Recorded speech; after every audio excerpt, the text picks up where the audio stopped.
Good morning or good evening or whenever you are watching this. Today we're going to be talking a little bit about friendship. So I want you to do two things for me. Number one, open up to Mark chapter 2. And in Mark chapter 2, we are going to take a look at a story about friendship. So I also want you to ask this question for yourself. What are you willing to do for your friends? Whoever is a close or a best friend of yours, what are you willing to do for them? We'll take a look at that as we look at this story. Of course, the first thing we want to do is take a look at the background of the story. This is another encounter that we have with Jesus, and it's the encountering of a paralyzed man, but also of his four friends with him. So we're going to take a look at the background, starting in verse 1 of Mark chapter 2. Mark chapter 2, verse 1. And again he entered Capernaum, and after some days it was heard that he was in the house, and immediately many gathered together, so that there was no longer room to receive them, not even near the door. And he preached the word to them, then they came to him, bringing a paralytic who was carried by four men. And when they could not come near him because of the crowd, they uncovered the roof where he was. And so when they had broken through, they let down the bed on which the paralytic was lying. A little bit of background to look at in this story. The first thing is the location. We are in Capernaum, which is one of the cities that's situated around the Sea of Galilee, and this town is not where Jesus is from, but this region is where he's from. So he's from Galilee, and he has recently been teaching in Galilee. And he was in Capernaum back in chapter 1, verse 21 of Mark. But since then, he's been on sort of a tour of preaching and teaching and healing and exorcising demons, which of course has gotten him quite a bit of fame in the area. And because of that, he's going to draw a crowd to himself. And maybe even more specifically, because of the events of chapter 1, verse 45, the very last verse of the first chapter. It says, however, he, in this case, the he is a leper that Jesus has just healed. It says that he went out and began to proclaim it, which is the things that had been done for him by Christ. He went out and proclaimed it freely, and to spread the matter so that Jesus could no longer openly enter the city, but was outside in deserted places, and they came to him from every direction. Now, to me, that sounds like a nightmare, to be so famous and so well known that everyone is trying to get a little piece of you, but that's the situation that Jesus is in. Apparently, he isn't too fond of it either, because he goes out in the desert to try to avoid dealing with these crowds. But he comes back into Capernaum, and he comes into a house. And when he comes into the house, of course, people hear about him, and everyone and their dog goes there to meet Jesus, or to be healed by him, or whatever their need or desire may be. So Jesus draws a crowd to himself, and he's going to take the opportunity to preach to these people. Now, there is a paralyzed man in the story, starting in verse 3. It calls him a paralytic. We don't really use that word anymore, but a paralyzed person. Now, either way, whether you're talking about a paralytic or a paralyzed person or paralysis, all those words come from the same word in Greek. In fact, it is the exact same word, or almost. It's paralytikos, which means the same thing that we understand it to mean. It's just anglicized, just made into an English word. But paralyzed meant literally to loosen away from. So in the case of a legal contract, you might use this word in Greek to say that the contract is dissolved, that kind of idea. But when you're talking about the human body and you say that it is loosened away, what it's talking about is atrophy or withering of the body. And it's an accurate way to describe a lot of different conditions. So we don't know exactly the medical condition that this man had, but it left him paralyzed as we would understand it today. But there are also four men with him. So these four men are not actually described in any detail. It doesn't say that they're friends. It doesn't say that they're relatives. It doesn't say that they are anything but acquaintances to this man. But we are pretty sure that they are a little more than just people walking down the street that happen to carry him along.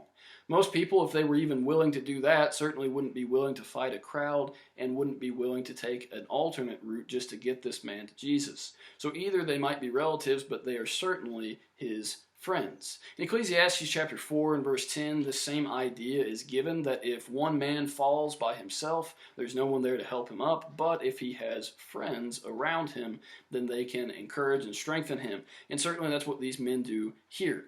So what do they do for this man? Well, of course, first they try to enter the house where Jesus is.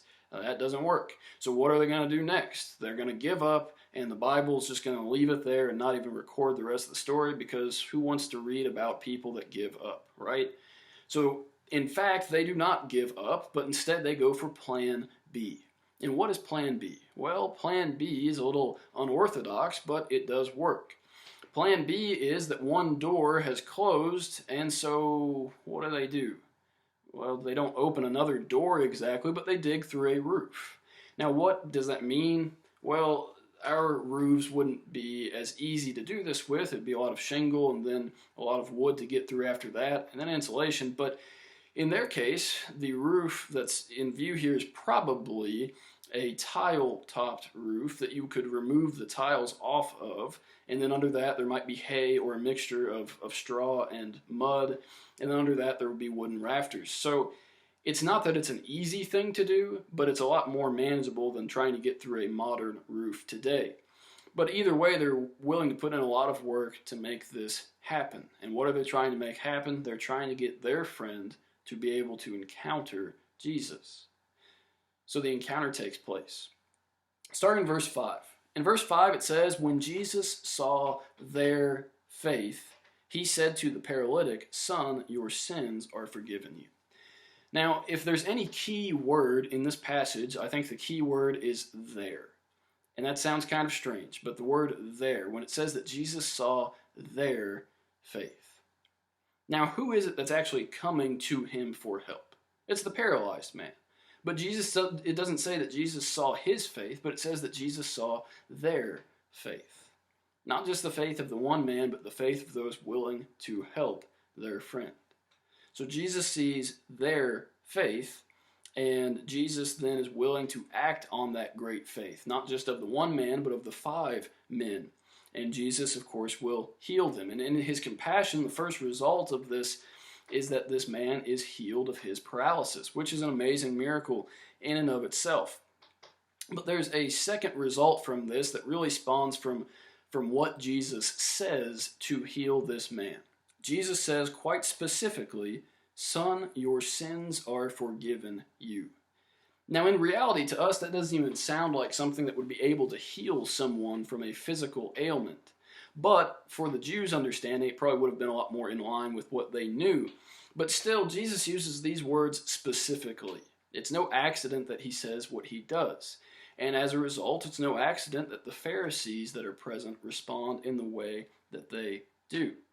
It's not lost on these unbelieving hearers. Down in verse 7, in verse 6, it says, "And some of the scribes were sitting there and reasoning in their hearts," meaning Jesus could not actually hear audibly what they were saying, but he's aware of it. And they were saying, "Why does this man speak blasphemies like this? Who can forgive sins but God alone?" Now, the irony, of course, here is that these men are perfectly correct in what they're saying. They say, no one can forgive but God alone. That is absolutely true, but the irony is lost on them.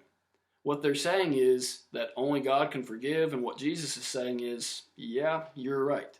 Only God can forgive, and that's evidence that I am in fact God here on earth. But they accuse him of blasphemy.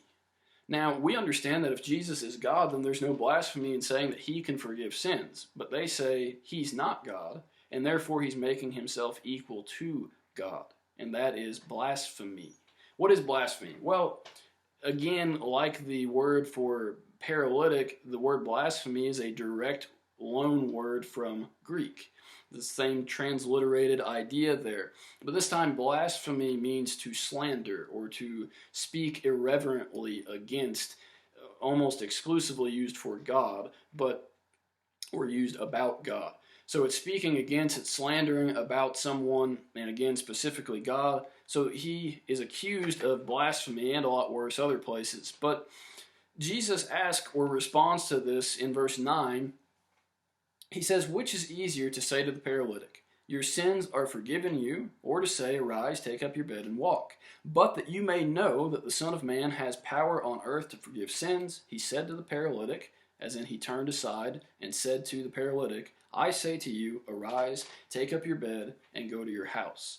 So Jesus has now said two things that are able to heal the paralytic, but he said one just for the purpose that his audience might hear, and he would have the opportunity then to teach them something very important. And we'll discuss that a little bit more in just a minute, but he's very particular in the phrase that he uses there. It's for the benefit of the audience, not just for the benefit of the man being healed. So Jesus says, in these words, though, he asked the question, which is easier? Is it easier for me to say that your sins are forgiven, or is it easier for me to say, take up your bed and walk? And of course, both are equally easy to say, but which one is easier for Jesus to do? Well, to him, both are equally easy, but to me, to the Pharisees, to you, which one's easier? Is it easier for you to say, your sins are forgiven? Or is it easier for you to heal someone and tell them to take up their mat and walk? The idea that Jesus is trying to convey to the Pharisees is that you can't do either of these things. It doesn't matter what I say, this man will be healed, but you can't do either of them. So this miracle has accomplished its purpose in a lot of different ways, but it's accomplished its purpose in that God is glorified, number one, and number two, Jesus is proven to be the Son of God. And he's proven to be the Son of God even in spite of the belief of these Pharisees, even in spite of what they would teach about Jesus being a blasphemer rather than the Messiah. But the result is the same regardless. Down in verse 11, it says, immediately he arose, that is the paralyzed man, he took up his bed and went out in the presence of them all, so that they were all amazed, and glorified God, saying, we have never seen anything like this. Which is true. In their lifetime, certainly, they've not seen anything like this, not since the days of the prophets. But Jesus heals this man, and the Pharisees are mad, but the crowd is amazed, and God is glorified. Those are the results of this encounter, but what do we learn more personally from this encounter? It would be nice enough if we just study the text and we make sure that we understand what's being said, but what do we learn? What can we apply from these messages that Jesus gives? Number one is this, and this might sound discouraging, but it's actually supposed to be encouraging. Number one is this, when one door closes, sometimes that's it.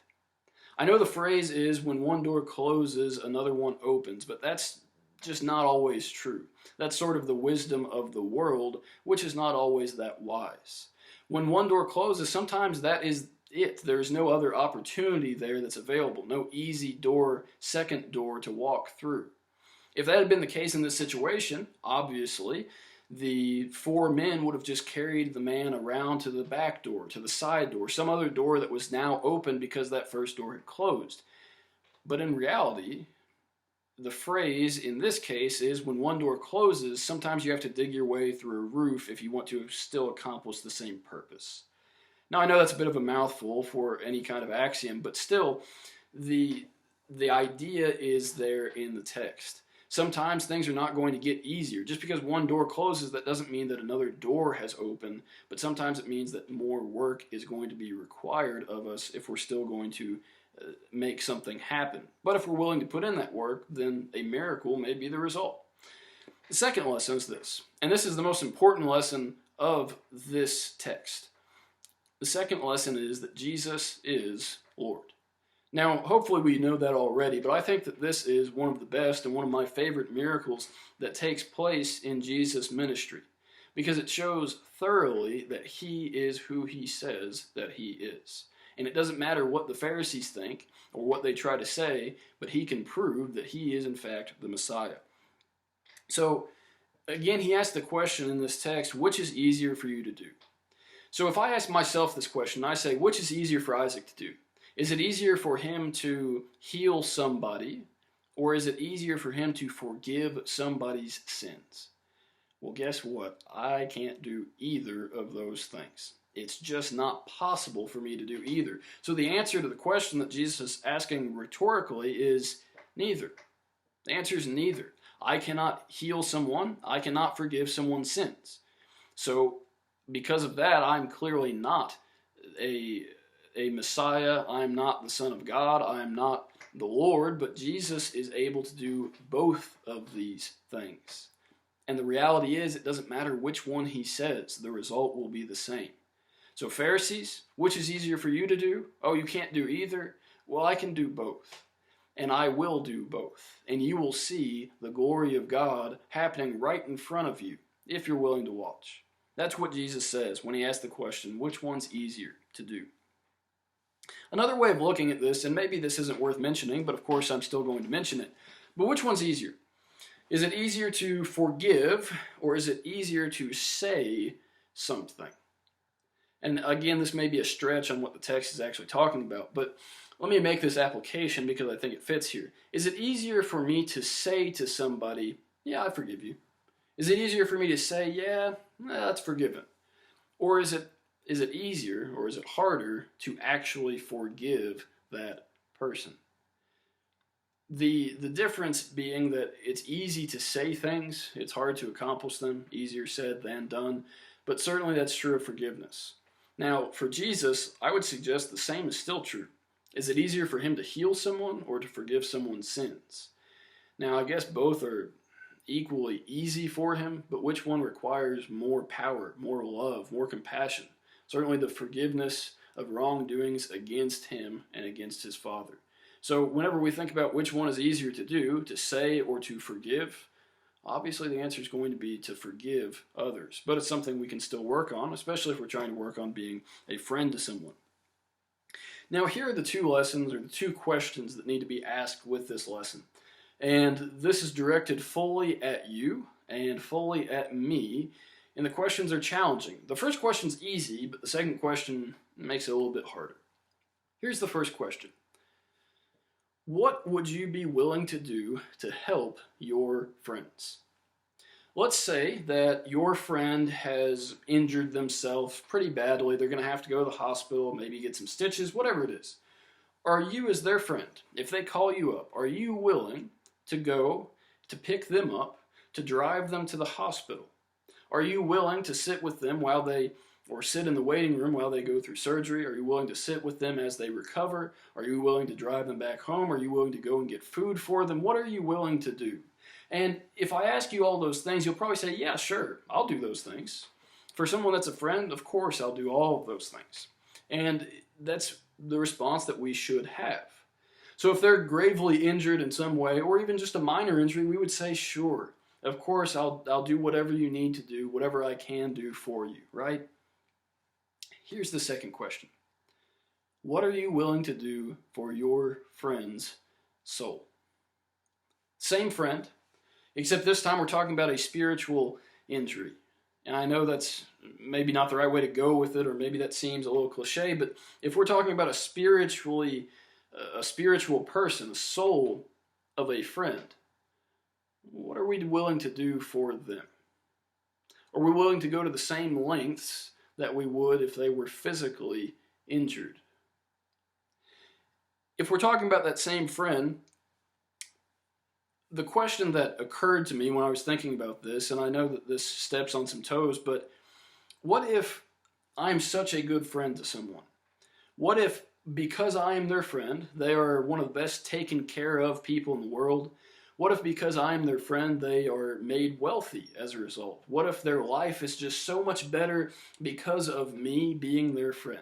Now, I know that sounds vain, but do the same thing for yourself. What if you're the greatest friend that someone could ever have? And what if because of you, they gain the whole world? But what if because of you, and because of what you haven't done, they lose their own soul? How good of a friend am I if I'm not ever willing in my lifetime to carry someone to Jesus? 4 friends were willing to do that physically, in this case, to get physical healing. Are you willing to carry your friends closer to Christ? Same question could be asked in the opposite, maybe just another way to let you think about this, but are your friends willing to do that for you? Do you have friends that are drawing you closer to Christ? Do you have friends that will bring you closer to heaven, that will lead you closer to God? If the answer to that is no, then maybe it's time to reevaluate who your friends are. Maybe it's time to get better friends. But in all of these situations, it's easy to be a friend to someone physically. But too often, our friendship stops with the physical. And too often, our friendship ends where the spiritual begins. The encouragement today is to not let that continue. The other encouragement today is that if you need to have a better friend than the best friend, the friend that sticks closer than a brother would be Christ. And certainly Christ is willing to be a friend. We sing the song that's familiar to us. It asks the question, can we find a friend so faithful, who will all our sorrows share? It says that Jesus knows our every weakness, so we take it to the Lord in prayer. So Jesus is a faithful friend only if we're willing to be a faithful friend to him. Now, he'll still be faithful even when we are not. But if you need the friendship of Christ, or if you need to draw closer to God, if you need to reevaluate who your friends are, if you need to reach out to a friend that you have wronged and forgive them or seek forgiveness, if you need to carry a friend closer, lead a friend closer to Christ, and if you need any help with any of those things, we ask that you reach out to the church. Don't hesitate. Don't wait a week just because we'll be back together, but go ahead and take care of that now. If you have any other needs, take them to the Lord in prayer. If there's anything that we can do for you, we do ask that you contact us, whether on Facebook or by phone or whatever method you want to use. But we certainly ask you to make that contact, and we will take care of whatever need we can in whatever way that we can. But we hope to see you again in person soon. And until then, have a great week.